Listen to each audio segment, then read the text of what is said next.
All right. Hello, everybody. Thank you for coming to the meeting. I know it's a little late for most people, so I'm going to try to get through this as fast as possible. And at the end, we'll have a option, or you will have an opportunity to ask any questions you might have. So this is just what we're going to be going over tonight. I'll do a brief league overview. We'll talk about the field layout and the procedures out there, and then we'll go over league rules and how to referee a game because as coaches, you will be refereeing a game. Then we'll go over spectator expectations and how you can help out on the sidelines too.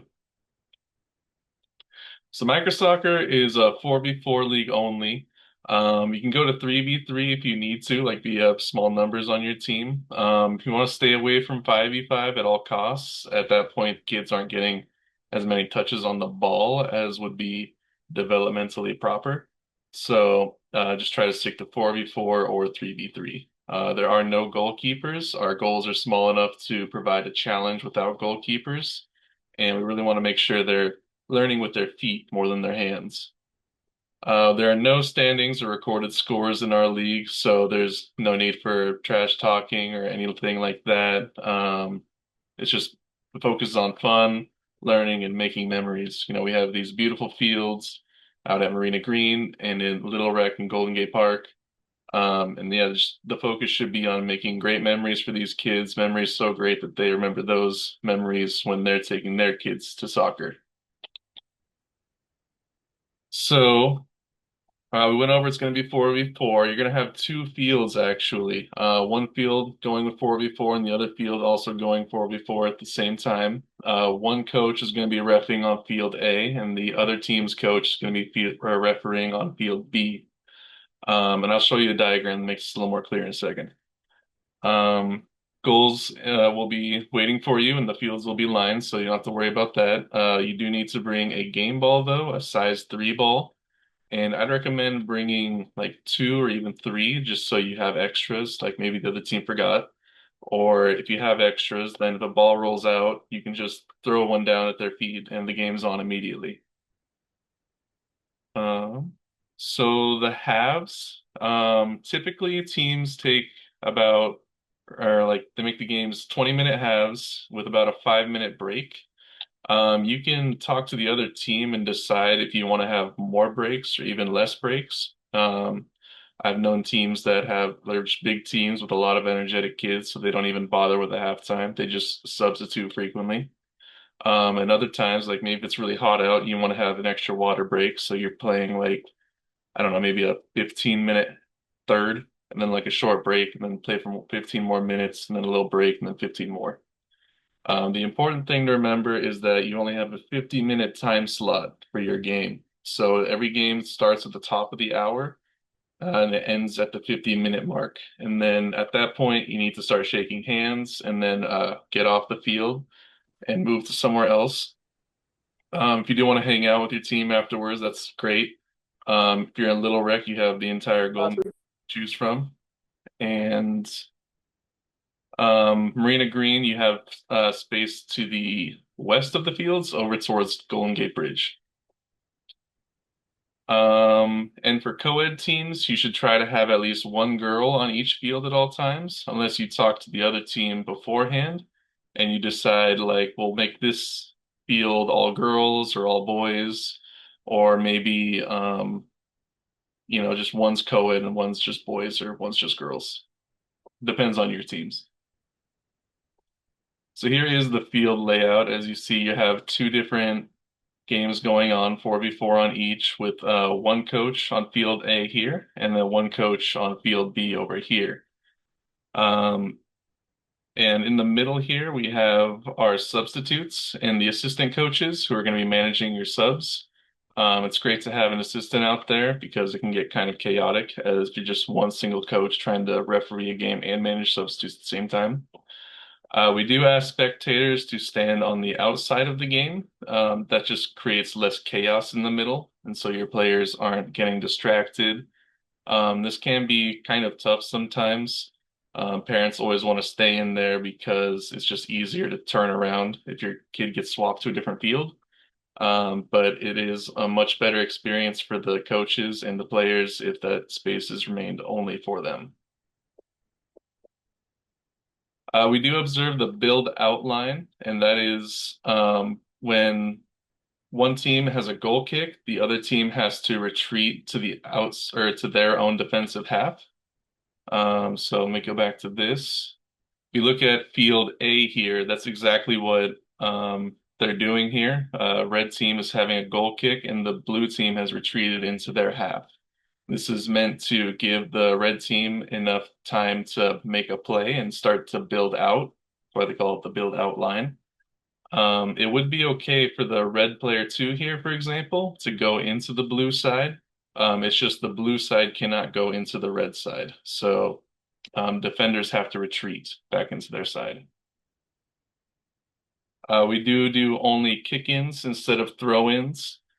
This is partially because of our next point here. There's no heading. We just want to try to keep the ball on the ground, really. And also, like I mentioned before, we want to make them learn with their feet rather than their hands. So adding a kick-in just allows for an extra touch on the ball that way. Um, the reason for no headers is it's just not very good for their developing brains at this age. So we just want to try to keep the impact on their heads to a minimum. There's no slide tackling. If a player's intentionally slide tackling, just, pull the player to the side and like talk to them, tell them like, hey, you like need to stop trying to do that.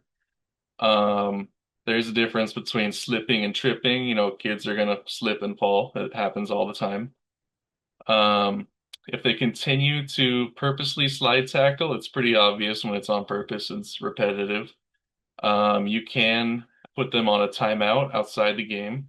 Um, and at this level, it's the slider. We're really more worried about their safety because the kids are just chasing after the ball and they have a pretty high likelihood of being trampled if they're going to be throwing themselves on the ground intentionally by sliding. No hanging on the goals. With the goals we have now, that's not a huge concern because they start to kind of like topple pretty quick. So the kids aren't going to really have a chance to put themselves on there and then have it fall. Teams that don't show up to games or don't have at least four players or are habitually late will be fined $100. This is part of that team deposit you all made at the start of the season. Um, if you don't adhere by the rules, basically you just don't get that refund. And we do have unlimited substitutions. And those are made whenever the play stops. So like if it gets kicked out of bounds or someone scores, then that's a great time to make a substitution. It's not quite like hockey where you can just throw in whoever at whatever time. Uniforms, each team just really needs to look alike. That's kind of our only rule. We don't get too strict on that. You don't need names, you don't need numbers. Some teams like making super expensive brand named customized jerseys with logo, name, and number, and that's really cool. And if your team does that, that's awesome. And other teams just want to throw on a scrimmage vest or make a tie-dye shirt together, and both are great. Um, we only use soccer cleats or athletic shoes, no baseball cleats. Those have a cleat on the front of the toe, and that can be a little dangerous for soccer. So please just don't use baseball cleats. Shin guards are required. Either the slip in or the strap kind are totally fine. It's really just about player preference. There's never really been an injury prevented by that little ankle strap at the very bottom. It's like a quarter-sized piece of plastic, but some people like the security of it and it just feels better for them. So ask your player what they like. We use size 3 balls only. Um, and there's no jewelry allowed to be worn, like no watches, earrings, bracelets, or rings. Soft bracelets are technically okay, but I would really recommend against it because like they can still get tugged on and it might hurt your player's arm if it gets tugged or it might break. And then your player's going to be very disappointed and sad, and you might be dealing with tears all of a sudden. For arm casts, I get this asked kind of a lot. We always defer to the doctor. If the doctor says no play, then no play. If they say it's okay to play, our rules are that it has to be a soft cast. Sean earring studs. We would recommend not having those. It's just there's still that risk of those getting tugged on. But yeah, so no hard casts, just soft casts. So how to ref a micro game. First, you're gonna want to inspect the field, look for holes, glass, or dog poop, or anything else fun out there. Remove it if you can. If not, let one of our field marshals know, and if they'll do what they can. We might just have to put a cone over something if there's like a big hole or something like that. That doesn't usually happen though. Inspect the goals, make sure those are good. They're pretty new, so I'd be surprised if they're not in good shape for you. And then you want to talk to the other coach and decide who's going to ref which field and then the length of each halftime. And yeah, just remember you got to leave 10 minutes before the next game starts. So at that 15-minute mark, you need to like wrap things up, shake hands, and get going. In that point, yeah, the point of talk to the other coach, that's going to come up many times during this. Talking to the other coach is going to be your best way to make sure the kids have a good game. You can come up with anything you really want for a solution to whatever team issues your team might be facing. Um, because yeah, we don't keep standings, so you can really tweak this to make it the best experience for your kids. So you're going to divide your team in half. Um, And yeah, that's another thing to talk to them about. Like if you have really skilled kids and kids who are still learning it a lot, you might want to put those on different fields. Um, and then at the start of the game, you're going to want to bring everyone into the center circle, introduce yourself to the players, and ask them for their names. Being familiar with them can go a long way. Then you want to inspect their uniforms, make sure no one's wearing any baseball cleats, and then that they're wearing shin guards. Then you'll do a coin toss to determine which team will get to kick off, or you could just say, like, our team kicks off on field A, your team kicks off on field B. That's totally fine too. And make sure you're using your outside voices so that everyone can hear you. We can't have any whistles out at the field. Not only do our neighbors not appreciate that, but it's just really close to each other fields too. So if you blow a whistle, another game might think that you're blowing a whistle for them. So then they stop for no reason. They're looking around confused. So it can just cause a lot of confusion. So just please no whistles out there, no air horns or megaphones, stuff like that. One referee per field. Let me jump back to this. So you see how there's just one coach on each field. There's not more than one adult. We only want one adult on each field. It should be mostly the kids out there. And make sure you're refereeing, or while you're refereeing, make sure you're coaching both teams. So, like, if you see one team starting to struggle, you can start giving them pointers, even if it's not your team. There's no reason to give your team the edge because we don't keep score. So just try to keep that in mind that these are kids and we're trying to make a good experience for everybody. For the kickoff, the ball's going to start in the middle of the center circle, and the team kicking off can have as many people in the circle as they want. Two is usually typical. The defending team cannot enter the circle or go on the other side's half until it's made at least one full revolution. So that means like the ball's rolled over once. You can't score from a kickoff. It has to go to another one of your players first, or even touch one of the opposing players. That's called an indirect kick. Um, Larry, it would be helpful to have a stopwatch, but it also is a good idea to just ask one of your parents on the sideline to keep track of time. You probably have enough to worry about on the field. It is easy to lose track of time. So having someone on the sidelines to keep track of that is a really good idea. Thanks, that was a good question. Um, so you can't score from the kickoff. It's called an indirect kick. We'll go over that more later. The kickoff must be retaken if it doesn't move forward. So if they just like put their foot on the top of the ball, that doesn't count. They can't just tap that and have another player kick it.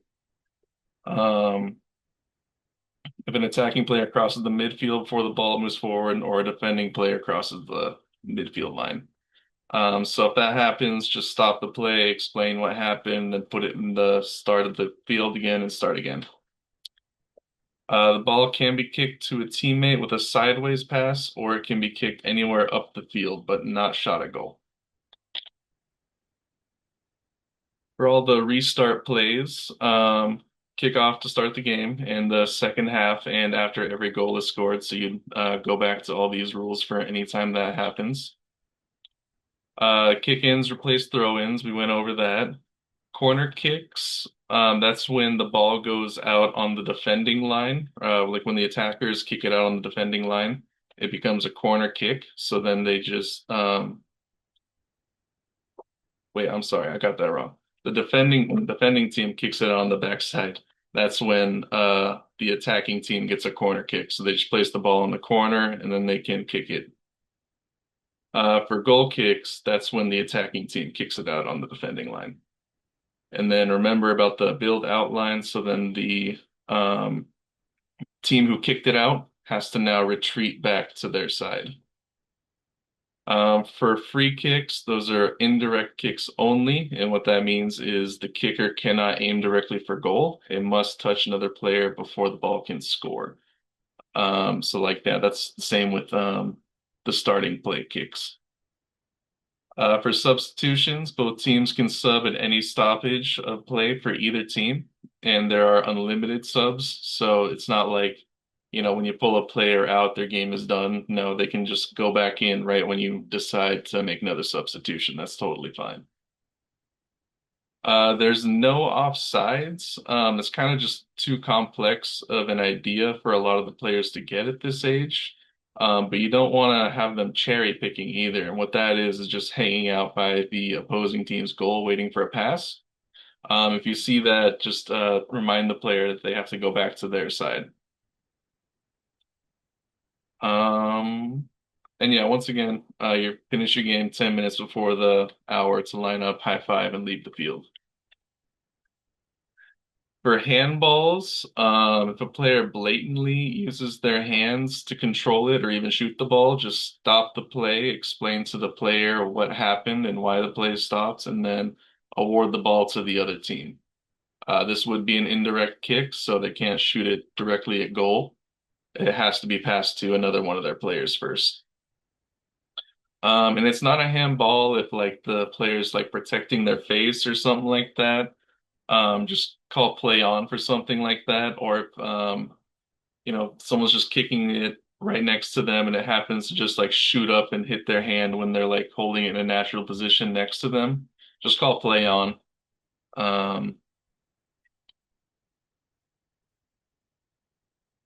Um, yeah, if the other team does it though, like if they touch the ball and then it goes to the opposing team and it's like a good advantage for them, you can just play advantage and just play on that way too.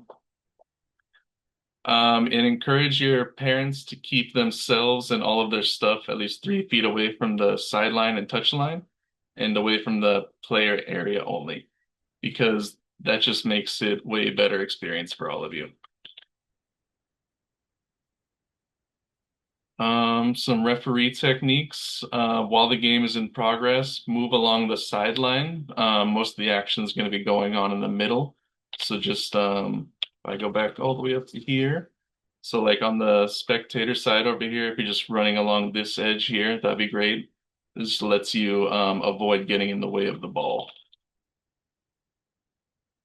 When the ball goes out of bounds, it's simpler to just say the team's name or even just the color of their uniform to award the ball to the other team. So, like, say a red team kicks it out, you can say blue ball, something like that. It's just a really easy way, and you're not tripping yourself up over like, oh wait, who's the team of the name of the team I'm playing? Make sure you're praising all players, not just your own. So, it's easy enough to say like if one team scores, you can say, "Hey, nice goal, red team." It's like it's all right, blue team. Just keep your heads up, keep up that great hustle. It's easy to be nice to both teams and encourage both teams. So just please do that. And yeah, in order for this one referee system to work, the referee needs to help both teams equally. Um, and set your boundaries with the spectators on the sideline. Like you're the one in control here. Um, and just be consistent with your calls. Like everyone makes mistakes. Like you're gonna make a mistake out here. I've made like five during this presentation. So just be aware of that. And if you do call a handball for something, for example, just make sure you're consistently calling the handball for that reason. Like, if you do call it, if it just gets kicked up at someone, just make sure you're still calling that. And yeah, you are the ambassador of good sportsmanship, and the best way to teach it is to demonstrate it. So just be the um, model for everyone to follow. Be positive out there, encourage everybody. So for rough play, this is a contact sport. Bodies are going to collide. The goal is to just ensure a safe playing environment for everybody as best as possible. If there is excessive pushing, shoving, slide tackling, anything else in that list, just pull the player to the side and ask them not to do that and ask them like what better way is there to play. Asking players questions is usually the best way to go about things. Um, and then if they continue to do that, you might want to call over the team parent or assistant coach from the other team, just to make sure everyone's on the same page. And I really like this way because it becomes more of like a conversation that you're having with the player and the coach, rather than it feeling like you're just coming down on this player and like scolding them like crazy. If necessary, you can remove a child from the game. Just give them like a 5-minute timeout on the sideline. That's totally fine. Put in a substitute. But when you do that, make sure you're communicating to the other coach too, so that they don't just put them in right away, because, there does need to be a consequence sometimes. In the case where one team is much stronger than the other, it's great to put extra conditions on the team that's performing better. Like pass 3 times before you can shoot, or even 5 times if that's not even enough. Tell your best player she can only play on their own half and cannot go past the midfield line. You can only shoot with your left foot or right foot if they're left-footed. Um, or make it so that everyone on the team has to touch the ball before they can shoot. Or you can only shoot behind the halfway line. And if they're giving you trouble or don't want to do that, a simple "I bet you can't do that" or "show me what you got" will really encourage them to actually try the challenge out and prove you wrong that they can do it. So for managing sidelines, the spectators, the parents, the siblings, do not get into discussions or arguments with them on the sidelines. You are the one in charge. Your word is final. Just make sure, you're not going to 5v5 using goalkeepers, and then I'm on your side. You are the one in charge out there. And just remain calm, take deep breaths and remind others to do the same. Just give the parents respect and ask for respect in return. That usually is enough for most people. Everyone has bad days, so, you might have someone who's not going to give you the respect you deserve. Um, and then that happens, just try to like get their name and let me know about the situation on Monday. Just send me an email. And I'd be happy to reach out to them and figure out what was going on and how best they can correct that behavior. And yeah, you can always ask the other team's coach too to talk to their families if they are getting a little out of line. For the spectators, no alcohol is allowed at the fields at all. This is part of our permits. No inappropriate behavior, profane language, or gestures or threatening. This can result in a ban from our league. We have had to do that, unfortunately, before. And our bans are known to be honored by other leagues in the city too. Yeah, John, no alcohol. I'm sorry. I know it does sound nice taking it out there, but we can't be tailgating the kindergartner soccer's games, unfortunately. Um, So yeah, we do share all disciplinary action with the other leagues too, and they have been known to honor those um, Parents are not allowed on the field um, unless it's to help one of an injured player. Like if your kid gets hurt, you're allowed to go on the field if the play is stopped. But other than that, it should just be the one coach on the field. And remember to respect the referee. Without the referee, there's no game. The referee is arguably one of the most important people at the field. And just gently remind other parents of the expectations and rules too. Try not to stand behind the goal. It can be distracting. And please, no sideline coaching. This is known as joysticking. Just let the kids play. You're not playing FIFA out there. This is the kids' time to play, so just let them enjoy their time.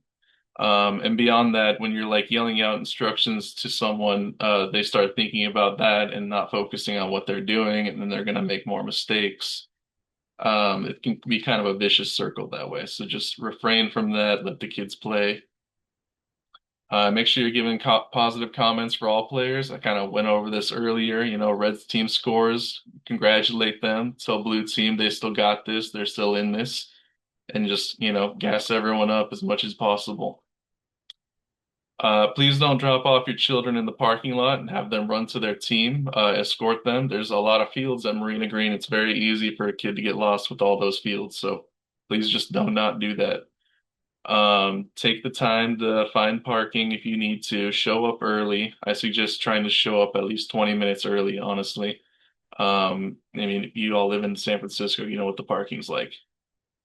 But yeah, never put your kid in danger just to be on time for a soccer game. You're going to be a few minutes late. You're going to be a few minutes late, but you're going to get there safely, and that's what's important. If a ball does go out of bounds, please try to stop it just from going to the next field. That also just keeps the rate of play up. You only have 50 minutes out there, so it's best to try to squeeze as much game time as possible. Yes, you can park in an arena parking lot. There are some like reserved spots, I think. But for the most part, like everything is open. And at Little Rec, there's a little paid parking lot. I usually don't have the patience to try to find parking over there, so I usually cave and just do that. Um, and yeah, no dogs at the field. Our permits again do not allow for dogs, unfortunately. And there is a difference, according to our permits, about or between a dog walking by and one hanging out at the soccer fields. So please just leave your dog at home for the day and then play with them afterwards. For rain, when it rains, we'll give you an update as soon as possible. It can be kind of hard sometimes because Rec and Park might not update their list until like 7:30, and we have some games starting at 8. So it can be kind of tight sometimes, but usually it's pretty obvious when it's going to get rained out, and we'll give you a heads up. Um, when it gets a little questionable is if it like pours and pours on like Thursday evening and then it's like super wet on Friday. Even if the fields are just too soaked, Redken Park doesn't want us using those because then it can tear up their fields. And we want to make sure we're keeping our fields nice and pretty. Actually, on that topic, Redken Park is asking every single team to take a picture of their field before and after the game and then upload it to their form. You can find this on the Sprocket app pretty easily. It's just on the members side, and there's a big red box that says SFRPD field form, or at least something like that. For medals, we're gonna pass those out on the last week of the season. So that's I think the day after Halloween, so that should be pretty fun. Coaches will need to sign for the medals and we'll have them prepackaged for you. Just show us your name on your team name on Sprocket. And that's important because you might just go up to them and say your school name, but that doesn't really help because there's going to be like multiple of that school name in there. Josephine, email me and I'll get you added to your team. Yeah, we should have already had you on there. I don't know if we missed you or something, but yeah, just email me and I'll get you added. At just like micro at sfvikings.com. Final notes. Just remind your parents of your developmental mission and remember that this is a developmental league for parents too. It's usually young parents, first-time parents, and so just understand that they're learning pretty much as their own kids are learning. And get them to shift their focus from results to the developmental journey. And also honor your opponents. Without an opponent, there is no game. Same with refs. Honor your ref. And a worthy opponent challenges us to do our best and reach new heights. And then we must respect opponents and remember that they are members of our community. That's an important lesson to teach kids in all this too.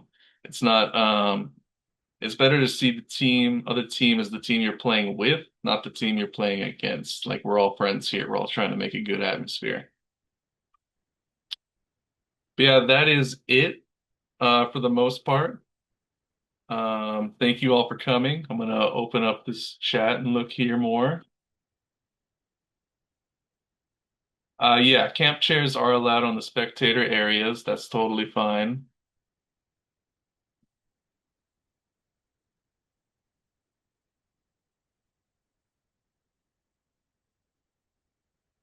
The slides will be shared as well. I'll have those up on the website and sent out. No vuvuzelas. The world's still sick of those things. Yeah, our neighbors would get really mad at us if we had those out there.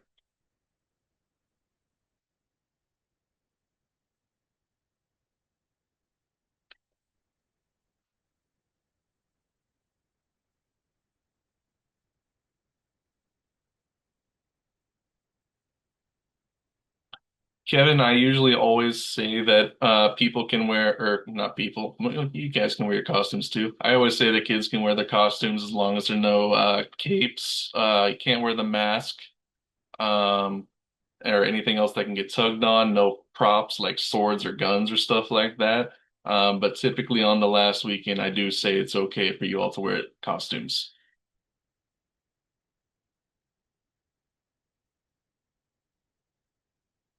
Joshua, we can't allow for the pop-up tents, unfortunately. The only tent allowed out there is our field marshal tent. I'm sorry about that.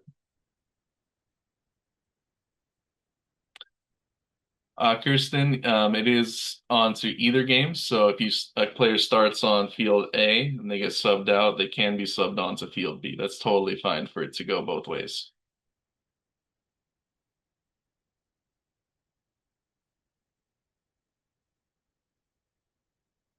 Yes, Cecilia, everything is applicable for the fields in GGP.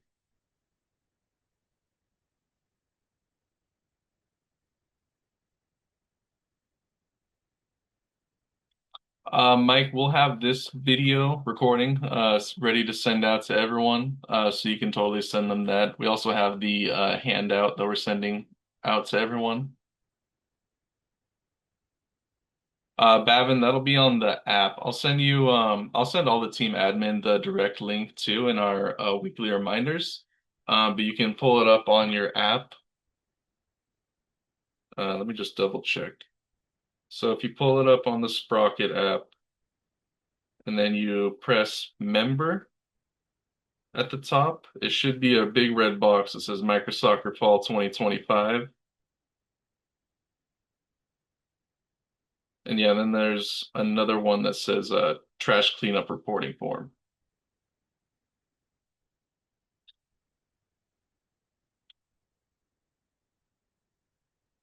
Glad they're excited, Jason. Yes, Kelvin, it is for total. It is kind of a disappointment when that happened, but at least one game can still go on. And in that case, you can usually just talk to the other team and borrow a few players of theirs. And you can usually make a pretty decent game that way too. Hey Brad, this is Bhavin. Do you submit a form after each game? Just want to make sure there's a form. Yeah, you would just take a picture before the game and then after the game, and then you'd Okay. submit one form together. Thank you. Yeah.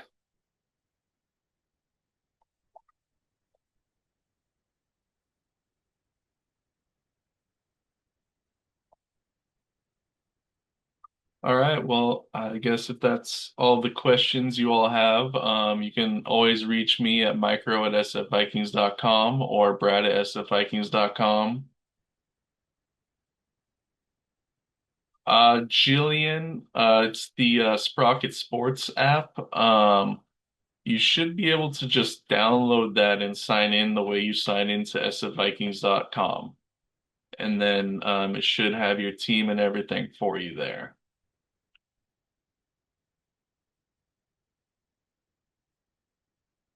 Thank you, Alex, for putting that there.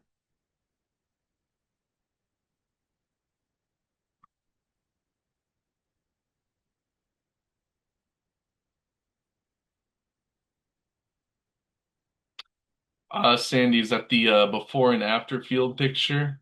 Yeah, it will be on the website too. I'll have that added to the Microsoccer homepage. So you'll have multiple ways to find it.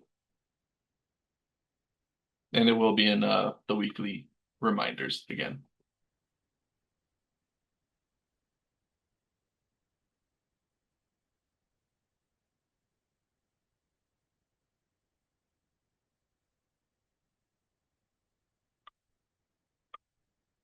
All right, any last burning questions?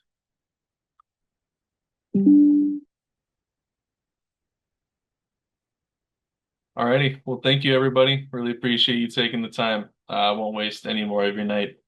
But yeah, again, feel free to reach out anytime. I'm always happy to answer whatever questions you have. And if you see me walking around the fields, feel free to say hi. All right. Have a great night, everybody.